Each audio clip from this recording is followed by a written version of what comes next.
and welcome to another episode of Empire Building. Today, we're going to talk about that it's never too late. I'm Sarah Reynolds.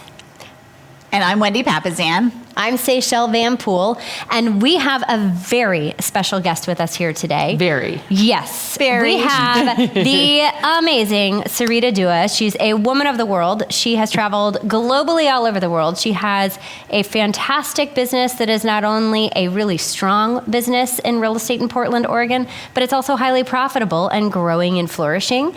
She also happens to be finishing up her MBA. At MIT. At MIT, no big deal. And also, you know, it happens to be dual coasts, which doesn't provide any challenges at all, I would imagine. And word on the streets is she's selling the Ritz. Yes, she is also representing exclusively the Ritz in Portland. It's first foray into Portland.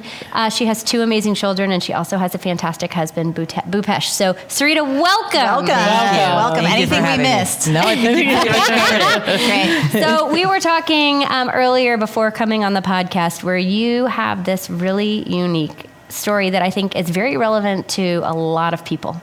And that is, we were having the conversation around it's never too late. Mm-hmm. It's never too late to live your best life. And you have gone through this beautiful transformation in the past couple of years that's been, as friends, really fantastic to watch and get to witness. And so we would love to have you join us today to talk about how we did that, what you went through, and where you are today versus where you were before. So let's unpack a little bit and go back to age 49. Okay. Back when. And you're very, not very long ago. And you were highly successful in business. This is not like you were not incredibly successful in your business. And what questions did you start asking? It's a great question. It you don't really know that things could change until you it hits you over the head, right? Age 49, I just turned 50 this year. So last year, things were kind of flying high, right? I had a great business, very profitable. You mentioned we travel extensively. My family went through a transition. We just were preparing to be empty nesters. So kind of all was good. And when all is good, you start ignoring a few of the little flags. Like what kind of flags? One of the flags was as my production went up, my weight would go up. So health was, I'd be juggling a lot of balls in the air, and the one that always dropped would be myself and my health. We've all been there, right? You're going to meet the contractor at noon, and next thing you know, you're having Taco Bell at 3 in the afternoon because the salad that you had planned to eat goes out the window, and you're on standby all day. So and you're running, So health was one thing. The other thing I was realizing is I was not taking a lot of risks. I was kind of hitting these fastballs that were just right down the plate, right down the middle. I would catch myself kind of driving to a listing appointment and not even prepping and kind of getting it. And I would be so proud of wow, I've got a pretty good track record. It's like, wait a minute, if you have a great track record, you're actually not swinging for the fences and you're not swinging for the curveballs. Okay, wait, that's a huge takeaway right there. So if you're too comfortable, that actually means you're not growing enough. Exactly. You're not taking risks. Wow. So you were in your comfort you're zone. You're totally comfortable. Yeah.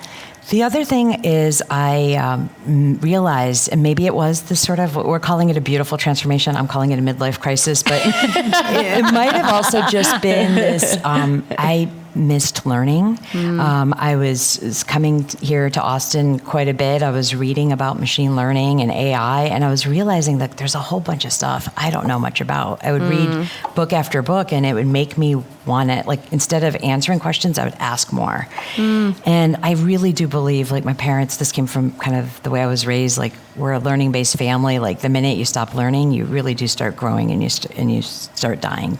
You stop growing and you start dying, and you really have to keep pushing yourself to learn. And I was realizing that I was on autopilot. And so was there an aha moment for you? Or was it just sort of a gradual dawning? I guess, again, you're right. My before here is, loving my family, traveling a lot, learning that I wanted to learn more. I did have it was a car accident, which was a big aha because I literally caught myself looking at the situation and what could have happened, and I felt like it was a do-over for me. Wow. So that was a big part of. And the other thing, guys, self-care, it's work. Going to the chiropractor or going to get massages. I believe a massage is your birthday or Valentine's Day gift certificate. I think and a lot of people it's do. Like a treat. It feels very decadent to go, but really it's maintenance, right? Like it's something we should be doing for ourselves to stay in alignment. And so it took, especially like, as the me leader getting of an rear-ended. organization, Yes. especially as an empire builder, you know, you have a responsibility for a lot of people, and you know, we only get one vessel. Yep. Yeah. So Well, and they talk about that oxygen mask saying, right? Put on Yeah. your mask first before helping others. And Yes. I just sort of smirked and thought, like, that doesn't apply to me and I can be Wonder Woman. I literally was proud of the phrase, like, I'll sleep when I die. And like, I was I think I actually proud heard of you being a say that, workaholic. yeah. Yeah. And now I track everything, including my sleep. And like, I know like sleep is so important. Yeah. It's like where we recharge, right? And it's, Yeah. you have to really change the way you look at things. Well, it's really interesting because, you know, I've known you for a long time. We've known each other, but we haven't really been close. Really, just the last couple years, Right. really. And it's been an honor to get to know you. I feel the same way. But I remember we were out at your beach house Yeah. for our $5 network. And for those of you that don't know, out there in podcast world, we'll probably be talking about it quite a bit. But it's our mastermind group of amazing business owners. And we were out at your beach house, and I remember you. I can't remember if you showed up or what, but you honestly, you had gained so much weight. I can gain weight like You had gained Olympic so world much weight, record holder. and you had a Starbucks Big Frappuccino. something Yep. with all the whipped 1,000 cream calories. and everything in there, and I got so worried for you. And I was so worried for you in that moment. And I that really accident was. had happened just a couple of days Couple before. of weeks before or, yeah, that, a couple weeks yeah. before that. No, and you're right. Like you don't, and I love you for saying that because you said something. And I mean, right, when we care about people, Yeah. like sometimes we don't say the hard stuff because we don't want to hurt their feelings. But like that's when you really do need that care and candor. And like, like I was kind of flying high and I'll just deal with it. Yeah. And next thing you know, you look up and you're like, you weigh the most you've ever weighed and you're just basically squeaking by, and you're just not happy with it was my life. I didn't control anything. It just had control of me.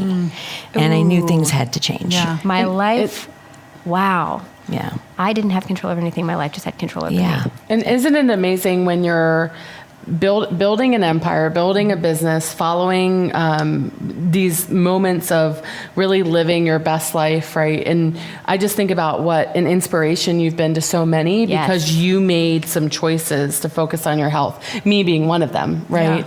And just watching you over the last year turn that and focus. And I mean, in the beginning of the year, I was like, well, if Sarita can do it, I know I can do it too.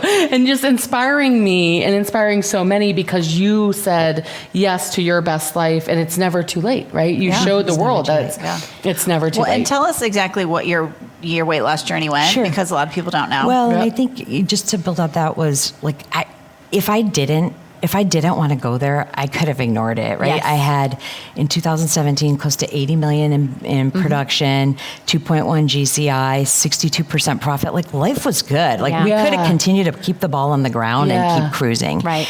But I think, and it might have been this sort of fear of the birthday, like the birthday came, it was July 2019 and it was 50 by 50. So I set this goal, 50 by 50. I almost made it like a marketing mantra, right?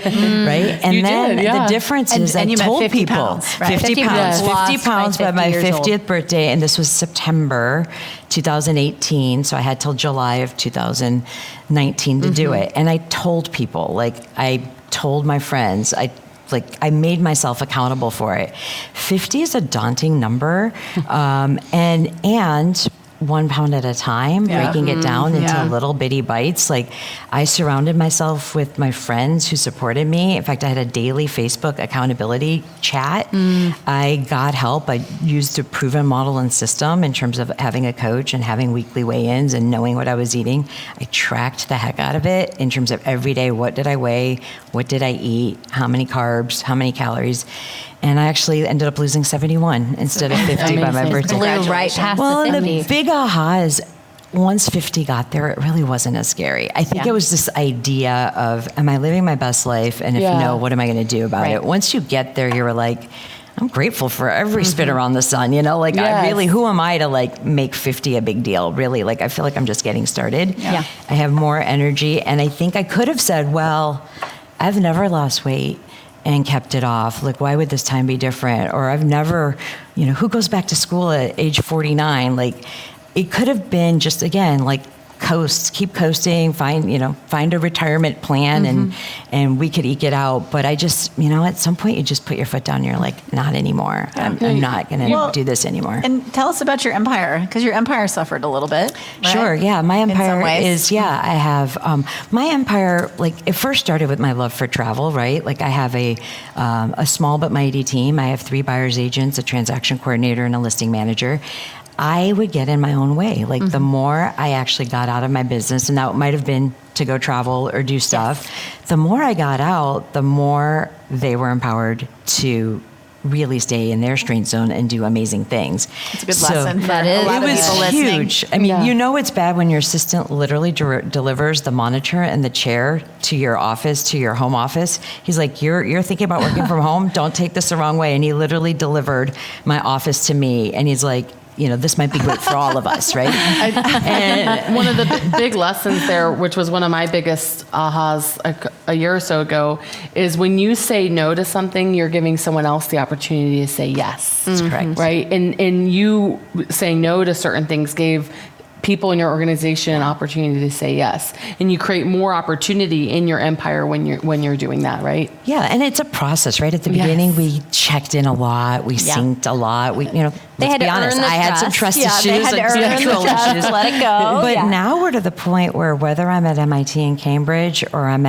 on site at the Ritz-Carlton, or if I'm at my home office, or if I'm on a plane, we're all so used to being in our strength zone that it doesn't matter where I am. So that took some trust. Do you feel like the physicality of going to MIT forced you to get more comfortable with that? Because there was a period of time when you were at school that you physically couldn't intervene? It helps when you're on an aluminum tube, because there really is no signal. The world, these things are like bigger than you, right? But I think MIT helped, but prior to that, I think a lot of the changes happened just right before that. I think if it didn't, I may not have gone for it. But MIT helped because it really forces you to say, what's the big picture? What's the strategic things that need to happen? What's the tactical? And do I need to be in the tactical? Do I do the tactical the best? Well? No, I don't. I don't. So it forces you to, it's a great reminder of That's wait, huge. stop. That's a what am really I good doing? lesson too on asking where, to Sarah loves StrengthsFinders, and it's like, am I in my strength zone? Am I doing what I naturally and easily and effortlessly do the best? And if I'm not, who can I create an opportunity for that can go do that, right? Yeah. Because our people see that. They're like, you know what? You're just not that good at it. Yeah. And you have control issues. Yeah. And you should just hand that over to me and I'll take care of it. And you are right to some extent. When you're in class, you can't answer the phone. You're just not available, right? Unless someone's hair's on fire, right? Don't call me, figure it out. And so that did force that next level of even if I was traveling or whatever, I was still always available. Right.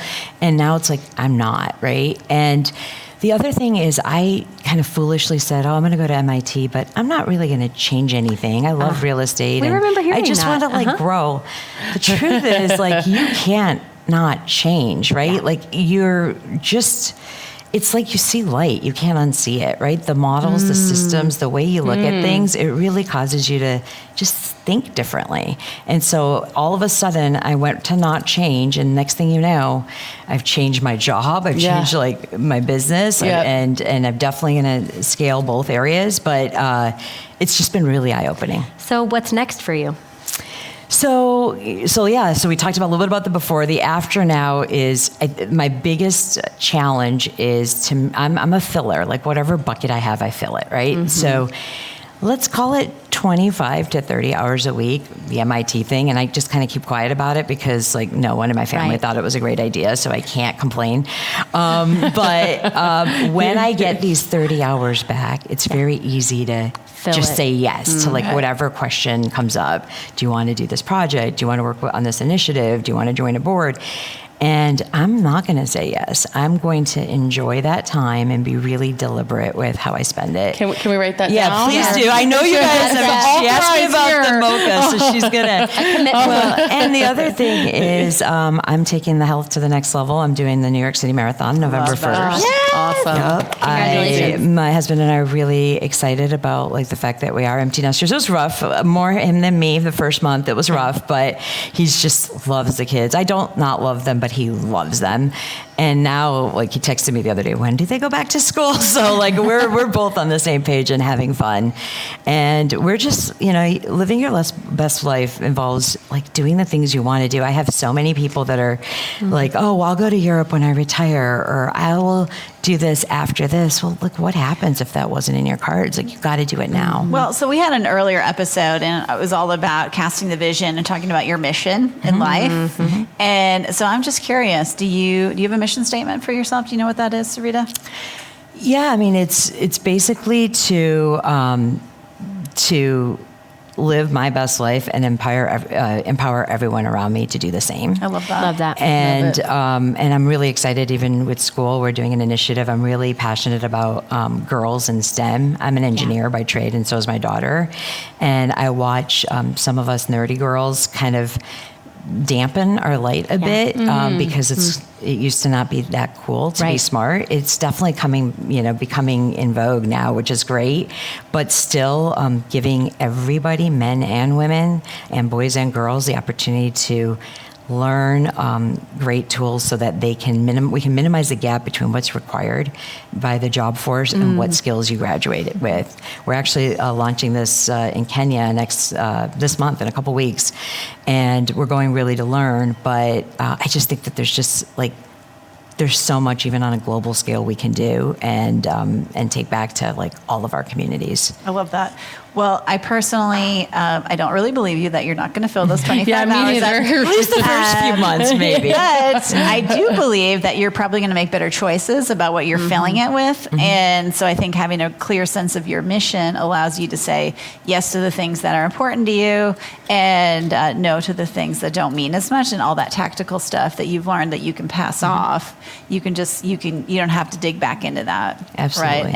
And you can use your prodigious skills, right, as a leader, right, to make the world a better place. So I love that. Wow, what a lesson. That's incredible. Well, and I was listening to you guys talk about profit, right? And it's like you can have a very profitable business, but then if you're so profitable, you have to question, do you have the right leverage? And then you can do the other extreme, right? Which is, I don't want to ever sell anything. I just want leverage, which is awesome, but you then may not have profit. Right. And all of these things there's no right answer, right? No. It's right for you. It's what's right for you. But when there is a bit of a speed bump and you whether it's a market shift or whether it's just something you didn't anticipate, that's when those decisions are really important. And then it helps you pivot, depending on which way you went. So for me, I definitely know I am under leveraged because I favor profit, and to be able to get the right leverage, even at the expense of some profit. It's okay to go from 55% to 40, right? You know what, though? You're buying your time back is really what you're doing. Yes. When you go down on profit to that level, it's not that the money is just fleeting. We were talking about on the profit, right? If you're investing in people, those people will give you a better return anyways, and you're buying your time back.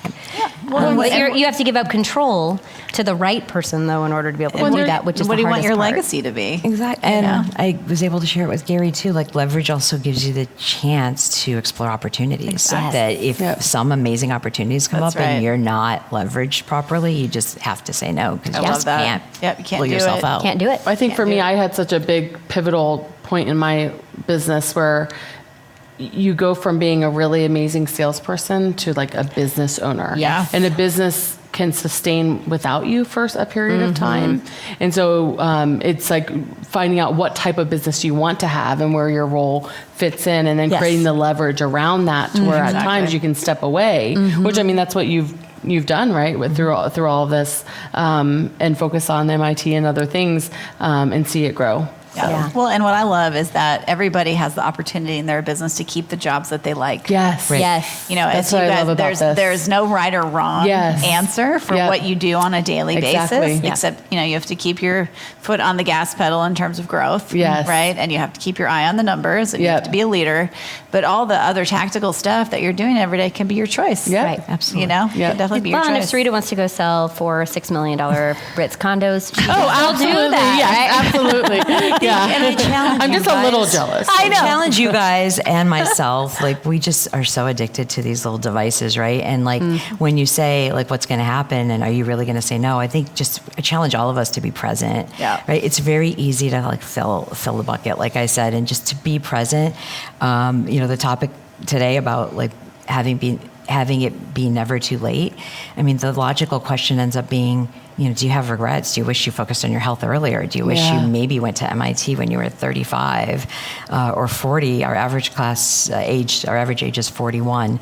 Awesome. The answer is I have no regrets, right? Like, it is never too late, and you are the sum of all your experiences. So instead of looking backwards going, well, I should have done it sooner, it's just like, do it now. Yeah. Right? Just do it now. Well, I mean, a lot of people start their businesses much later in life. You know, I was 38 before I really found my mission and started my business. Yeah. And age is an attitude, right? Yeah. It says the 50-year-old. I mean, it is. The youngest person I know is now 83. Yeah. Yeah. Yeah. Yep. And he could run circles around all of us. Yeah. Yep. Well, this has been awesome. A lot of gold nuggets for me. The biggest one that I heard you say is just when you get comfortable, that's when you should be afraid. Yeah. Right? Not afraid, but that means that you're not changing, you're not growing. You should never be in a position where, I get every listing, I get every person to join my team. If you're doing that, that means you're not growing and you're not putting yourself in some Staying uncomfortable safe. position. Yeah. It's staying safe. Exactly. And I love that you that. forced your decisions that you made forced you